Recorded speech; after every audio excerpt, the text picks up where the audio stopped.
사도행전 28장 23절에서 31절까지 오늘 지난주에 이어서 두 번째 말씀을 묵상하겠습니다. 23절 제가 시작하겠습니다. 그들이 날짜를 정하고 그가 유숙하는 집에 많이 오니 바울이 아침부터 저녁까지 강론하여 하나님의 나라를 선언하고 모세의 율법과 선지자의 말을 가지고 예수에 대하여 권하더라.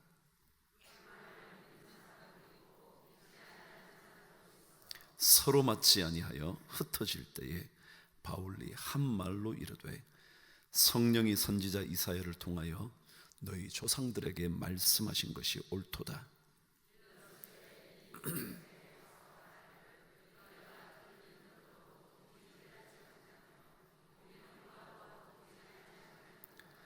이 백성들의 마음이 우둔하여져서 그 귀로는 둔하게 듣고 그 눈은 감았으니 이는 눈으로 보고 귀로 듣고 마음으로 깨달아 돌아오면 내가 고쳐줄까 함이라 하였으니,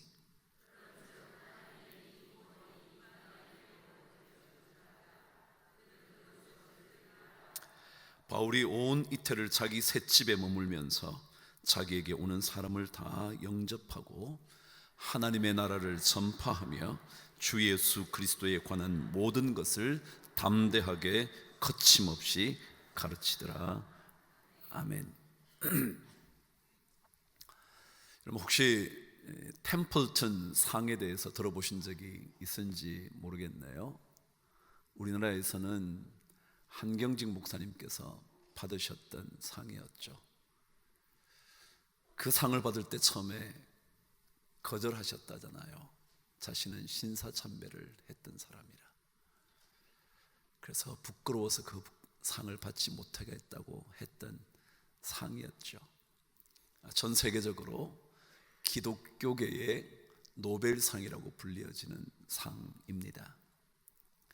이 사정을 제정한 사람이 존 템플턴이라는 유명한 투자자였습니다. 근데 그는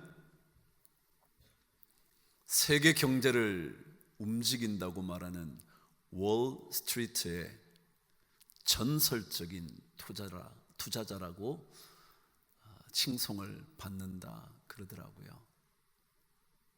전설적인 투자자였다. 그래서 그 사람은 기업 가치가 저평가되어 있는 것들을 선택해서 주식을 사두는 겁니다. 그러니까 나중에 그 평가가 정당하게 되면 엄청난 돈을 벌었던, 그래서 그를 가리켜 월스트리트의 전설이다 그랬다네요. 그런데 그 사람에게 대하여 또 다른 중요한 명칭 하나가 있었습니다. 그 명칭이 뭐냐면 영적인 투자자라는 것입니다. 저도 인터넷을 찾아보니까 그 사람에 대한 소개를 적어놓은 글에 영적인 투자자라고 기록되어 있는 것을 발견을 했습니다. 그만큼 그는 그의 일자리에서 하나님을 드러내고 있었던 사람이었습니다. 그가 언젠가 이런 얘기를 한 적이 있었습니다.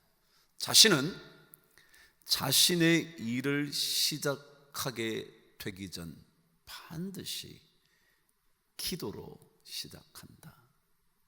날마다 일을 시작하기 전에 기도함으로 일을 시작한다.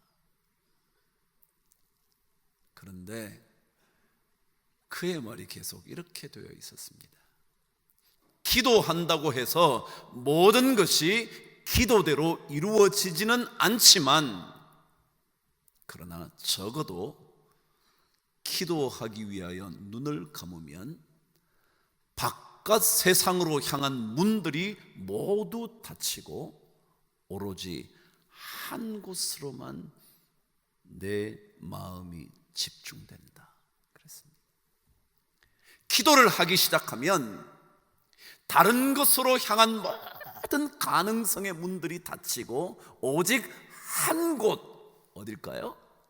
하나님께로 내 마음이 집중된다 그랬어요.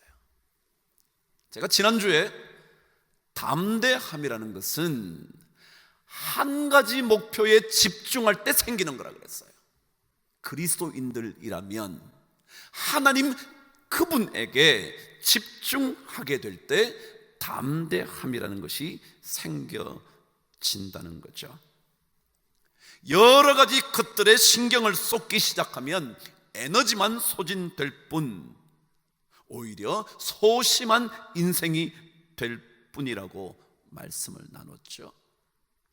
그리스도인들이라면 어떤 일을 하든지, 투자자이든지 가르치는 일을 하든지 직장에서 무엇을 만들든지 시장에서 물건을 하나 파는 상인이든지 그 모든 것이 하나님께 집중될 때 담대함이 생긴다 그러는 겁니다. 하나님께서 우리의 구원자가 되신다면 우리는 담대함으로 두려움을 몰아낼 수가 있습니다. 이사야 12장 2절은 그래서 이렇게 기록을 했습니다. 보라, 하나님은 나의 구원이시라. 내가 신뢰하고 두려움이 없으리로다. 그러니까 하나님을 신뢰하면, 하나님께만 매달려서 그분만 믿고 살면 나에게 두려움이 없을 것이다 라는 거죠.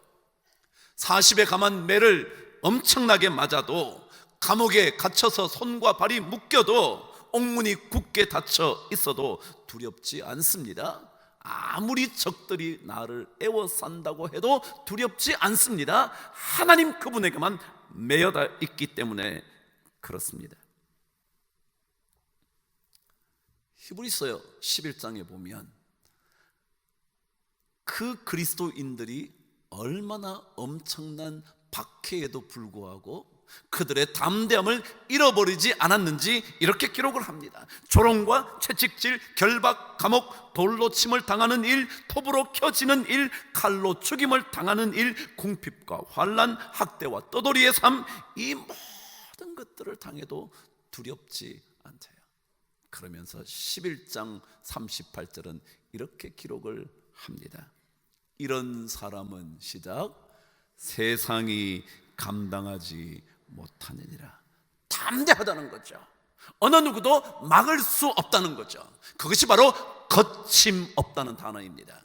거침이 없다는 단어는 뭐냐면 막을 것이 없다 그런 뜻입니다. 담대하게 전진하는 그 누구도 막을 수가 없다고 성경은 기록해 줍니다. 저는 오늘 이 담대함이라는 의미가 뭘까? 뭐가 담대한 걸까? 오늘 중요한 두 가지 의미를 여러분과 함께 나누려고 합니다. 첫 번째는 사전을 들춰보니까 이 담대함이라는 단어의 첫 번째 뜻이 뭐냐면 공개적으로 밝힌다. 그게 담대하다는 거예요. 공개적으로 드러낸다는 겁니다. 내가 공개적으로 예수의 사람임을 보여준다는 거예요. 공개적으로 내가 말하는 겁니다. 나는 예수의 사람이라고. 비록 그것을 공개함으로 인하여 손해보는 일이 있어도, 혹은 그것 때문에 무시당하는 일이 있어도, 혹은 그것 때문에 불이익이 찾아온다고 할지라도 하나님께서 다 되갚아 주실 줄 믿기에 숨어 들어가지 않는 것, 그게 담대한 거다. 우린 그렇지 않나요? 혹시라도 내가 예수 믿는다고 말했다가 따돌림을 당할까봐, 아니 진급에 좀 문제가 생길까봐, 승진에 지장이 있을까봐, 혹시 이것 때문에 이 사람이 나와 계약을 파기할까봐 우리는 드러내지 못하는 때가 참 많죠. 근데 담대함이라는 것은 다 공개적으로 밝히는 거예요. 사도 바울이 그랬잖아요. 감옥에 갇혀서도요, 가이사 앞에서도요, 누구 앞에서든지 자기는 예수 그리스도의 사람이라는 것을 드러낸 거죠. 담대함은 내면으로 가지는 마음가짐만이 아니라 바깥으로도 마음껏 드러내 놓을 수 있는 당당함을 담대함이라 그런다는 거죠. 그럼 담대함은요, 하나님을 바라볼 때 생기잖아요. 하나님을 바라보니까 다른 것들이 나에게 방해물이 되지 않습니다. 하나의 목표가 생기고 나니까 나머지 것들이 그렇게 중요한 판단의 대상이 아닙니다. 사람을 보지 않습니다. 나를 판단하시는 분이 하나님인 것을 우리는 믿기 때문에 사람의 판단 때문에 내가 혹시라도 이렇게 말함으로 사람이 나를 이렇게 평가하지는 않을까, 나를 이렇게 생각하지는 않을까라는 생각이 우리에게 사라진다는 거죠. 사람의 평가보다 하나님의 평가가 훨씬 더 중요한 것이기 때문에 그렇습니다. 그래서 사도 베드로는 언젠가 이런 고백을 합니다. 사도행전 4장 19절에서 하나님 앞에서 너희의 말을 듣는 것이 하나님의 말씀을 듣는 것보다 옳은지 옳지 않은지 한번 판단해봐라. 하나님께 붙들린, 하나님께만 목표를 두고 있는 사람은 사람들의 평가보다 하나님의 평가에 훨씬 더 민감합니다. 사람들의 시선에 민감하지 않습니다. 사람들의 인정을 받기 위하여 애쓰는 것이 아닙니다. 그렇다고 해서 그리스도인들이 무례해진다는 의미는 아닙니다. 자신의 자리에서 최선을 다하되 하나님의 사람이라는 것을 자신이 드러내는 거죠. 오늘 말씀이 그렇잖아요. 유대인들이 왔습니다. 그가 아침부터 저녁까지 하나님의 말씀을 얘기합니다. 하나님의 나라를 강론합니다.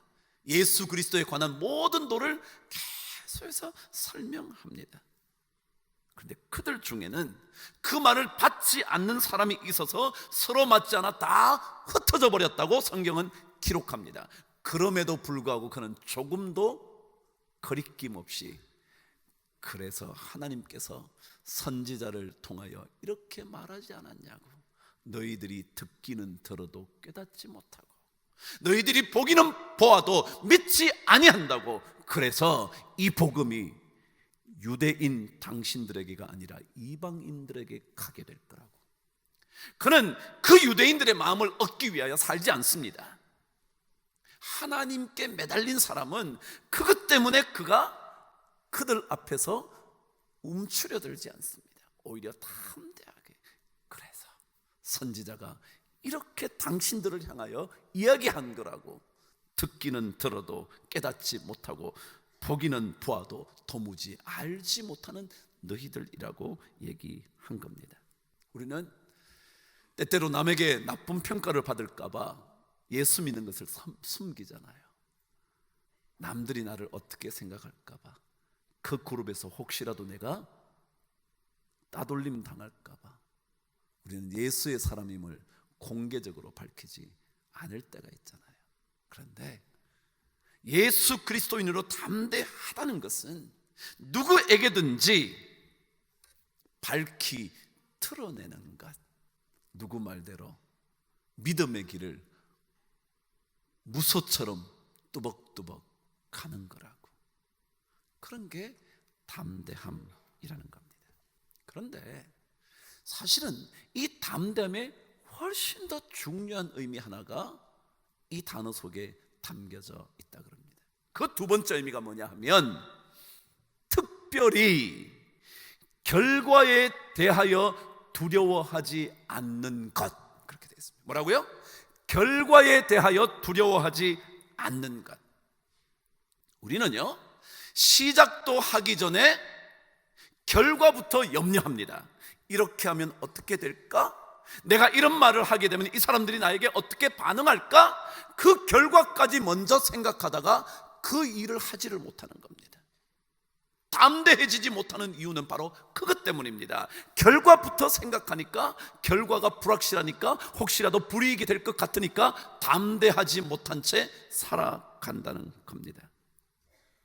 그래서 담대함은요, 결과는 하나님께서 책임져 주실 줄 알고 시작하는 겁니다.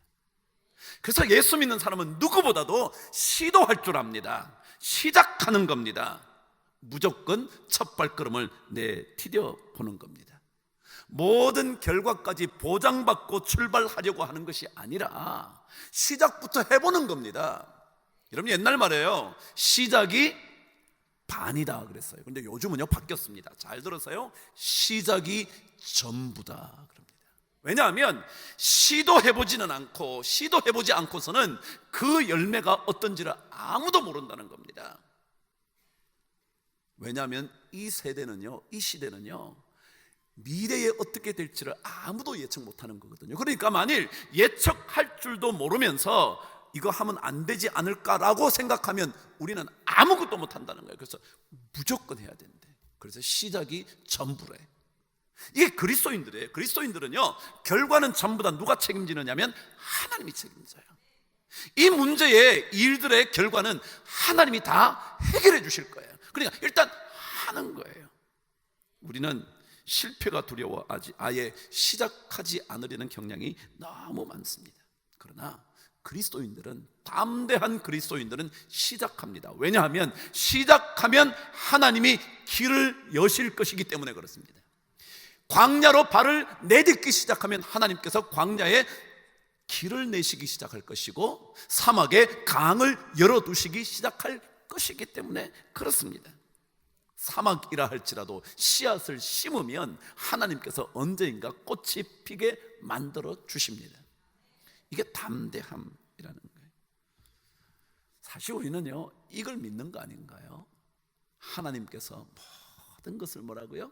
협력해서 합력해서 선 아름답게 좋게 만들어 주. 이거 믿는 거 아니야? 그러니까 우리는 담대함을 잃어버릴 수가 없어. 그래, 하나님께 맡기고 우리는 해보는 거죠. 하나님께서 우리를 건지실 줄 알고 제사장들처럼, 법궤를 맨 제사장들처럼 요단강에 발을 디뎌 보는 거예요. 디디면 하나님께서 강물을 갈라주시든지 아니면 법궤를 메고서도 헤엄칠 수 있게 만드시든지 그럴 거거든요. 그러니까 그게 담대한 거예요. 아무리 두려워도 뱀을 잡아보는 겁니다. 잡아보면 그것이 지팡이가 될지 모르는 겁니다. 아니, 지팡이가 되지 않아 오히려 뱀이 물어버린다고 해도 하나님께서 그 독을 없애주는 겁니다. 사도행전에는 사도 바울이 한 섬에 도착했다가 뱀에게 물립니다. 그래서 그곳에 있는 사람들이 저 사람은 신의 저주를 받은 사람이야, 뱀에게 물린 거 보니까. 그런데 하나님이 다 낫게 합니다. 그것 때문에 그곳에 있는 사람들이 하나님을 두려워하며 하나님을 경배합니다. 그런 겁니다. 하나님께 우리의 인생을 맡긴 담대한 사람들은 해보는 거예요. 여러분, 뭐 어때요? 월급 좀 적으면 어때요? 해보는 거죠. 해보다 보면 기술도 배우고요, 살아가는 방식도 배우고요, 일을 어떻게 처리해야 하는 것도 배우고요, 그러는 거죠. 근데 우리는 이것도 보장받고 저것도 보장받고 남들이 인정도 해주고 남들이 부러워하기도 하고 돈도 많이 받고 전부 다 그런 것만 생각해. 가지를 못하는 거예요. 아니야, 우리는 담대하게 해보는 거예요. 거대한 홍해를 향하여 지팡이를 들어보는 거예요. 그러면 하나님께서 갈라주시든지 하나님께서 뒤쫓아오는 애굽 군대를 하나님이 그냥 땅을 갈라서 삼키게 하시든지 그럴 거거든요. 그러니까 우리의 인생은 시작해보는 담대함의 인생이어야 합니다. 그렇다면 중요한 것은 이 담대함을 어떻게 얻을 수 있나? 사실 이 사도행전의 말씀은요, 사도 바울을 통해 이미 정확한 답을 다 알려줬습니다. 이런 겁니다. 사도 바울은요, 감옥에 갇혔지만 하나님 말씀을 계속, 하나님 나라를 계속, 예수에 관하여 계속 하나님을 믿고 있으니까 그 일을 계속하는 거예요. 그래서 사도 바울은 자신이 에베소 교인들에게 쓴 편지에서 이렇게 기록합니다. 담대함을 어떻게 얻나? 에베소서 3장 12절 저와 함께 읽습니다. 시작. 우리가 그 안에서 그를 믿음으로 말미암아 담대함과 확신을 가지고 하나님께 나아감을 얻느니라. 뭐라고 기록하냐면요, 우리에게 담대함과 확신은 어디로부터 오느냐면 예수 그리스도 그분을 뭐함으로? 믿음으로. 그거예요. 하나님만 믿으면, 하나님만 내게 있으면 두려움은 사라진다는 거예요. 담대함과 확신이 어디로부터 오느냐면 예수 그리스도 그분을 믿음으로 말미암아 담대함과 확신을 얻게 된다는 거예요. 여러분, 성경의 인물들은요 다 이것의 증인들 이야기입니다. 성경의 인물들은요 하나님을 믿음으로 하나님의 능력을 붙잡음으로 어떻게 된가를 보여주는 이야기입니다. 적어도 하나님과 함께 하는 한에 있어서는 그들은 두려울 것이 없는 사람이었습니다. 하나님을 바라보고 있는 동안에는 적어도 어떤 것들도 두렵지 않았고 담대할 수 있었던 사람이었습니다. 아무리 어려도, 아무리 젊은 소년이어도 하나님께 붙들리면 담대한 용사가 되었고 하나님의 멋진 군대가 되었습니다. 다윗이 그랬고, 다니엘이 그랬고, 기드온이 그랬고, 모두 다 그랬습니다. 사무엘상 13장 14장에는요 블레셋 군대와 전투를 벌인 이스라엘 군대의 이야기가 적혀져 있습니다. 아시는 바대로 블레셋 군대는 이스라엘과 영원한 적수였습니다. 가까이 붙어 있다 보니까 늘 전투가 끊이지 않았던 족속이었습니다. 그때 전투를 하는데 성경은 이렇게 기록합니다. 블레셋 군대가 이스라엘과 싸우기 위하여 병거가 3만이었대요. 병거가 3만이었다는 게 마차가 3만이었다는 거예요. 그러면 이미 마차에 탄 군사만 해도 몇 명입니까? 3만 명을, 적어도 한 명만 탔다면 3만 명이고요, 2명 탔다면 6만 명이에요. 거기다가 기병이 6천 명, 그리고 수많은 군대가 블레셋 군인으로 이스라엘을 향하여 왔다는 겁니다. 성경에 그렇게 기록되어 있어요. 그러다 보니까 사울과 함께하는 이스라엘 온 군대가 두려움에 떨기 시작합니다. 얼마나 두려웠는지 성경은 이렇게 기록합니다. 사무엘상 13장 6절에 보니까 굴과 수풀과 바위 틈과 은밀한 곳과 웅덩이에 숨었다는 거예요. 숨을 수 있는 곳은 다 숨었대. 몸을 가릴 수 있는 곳이면 딱 가려가지고 자기가 피해 있었다는 거예요. 그리고 성경은 사울을 따르는 모든 백성이 떨고 있었다고 성경은 기록하고 있었어요. 근데 그때 한 사람만이 두려워하지 않았습니다. 누구냐 하면 사울의 아들이었던 요나단이라는 사람이었습니다. 그가 블레셋 군대가 저렇게 엄청난 군대를 데리고 오는 것을 보면서 자신의 무기를 들고 있는 소년, 그렇죠, 여러분, 이제 그 당시는 전투를 하려면 무기가 있어야 되는데 무기를 한꺼번에 다 들 수 없잖아요. 여러분 보세요. 방패도 들어야죠, 칼도 들어야죠, 창도 들어야죠. 그거 다 못 드니까 옆에 언제나 용사 옆에는 무기를 들어주는 사람이 있어요. 내가 칼을 들 때는 이 사람이 뭘 들고 있고요, 창을 들고 있고, 창을 사용할 때는 뭐예요, 칼을 들고 있고, 뭐 그런 게 있는 거예요. 그 사람에게, 그 소년에게 이렇게 말을 합니다. 사무엘상 14장 6절입니다. 시작. 우리가 이 할례 받지 못한 자들에게 건너가자 여호와께서 우리를 위하여 일하실까 하노라. 여호와의 구원은 사람이 많고 적음에 달리지 아니하였느니라. 요나단은요 어떤 마음이 있었냐면, 우리가 저 할례 받지 못한 사람들 무찌를 수 있어. 왜요? 하나님께서 우리를 위하여 일하실 거거든. 여호와의 구원은 사람이 많고 군대의 수가 많고 마병의 수가 많은 것이 문제가 아니야. 하나님께 있어. 그리고 건너갑니다. 그 이야기의 뒷부분은 이렇게 기록되어 있습니다. 14장 12절, 여호와께서 그들을 이스라엘 손에 넘기셨느니라. 그래가지고요 요나단이 건너가서 무찌른 군사는요 20명밖에 되지 않습니다. 다시 말하면 병기든 소년과 가서 20명을 무찔렀는데 그것 때문에 20명밖에 죽지 않았는데도 블레셋 군대들이 떨기 시작했다는 겁니다.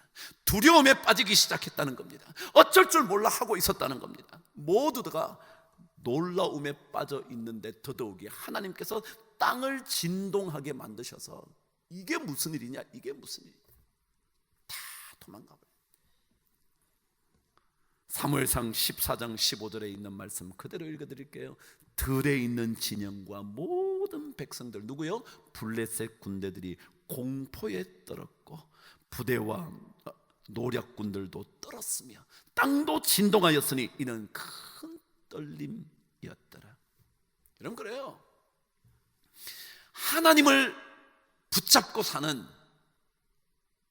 하나님을 믿는, 여호와의 구원에 이 모든 전쟁이 달려 있다고 믿는 그 사람에게 담대함이 있어요.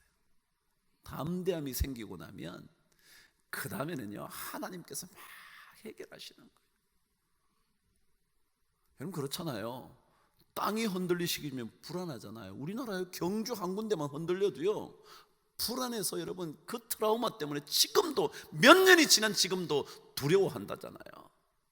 그러니까 하나님께서 자신을 믿는, 하나님을 믿는, 하나님을 붙잡는 사람에게는 하나님의 역사를 보여준다는 거죠.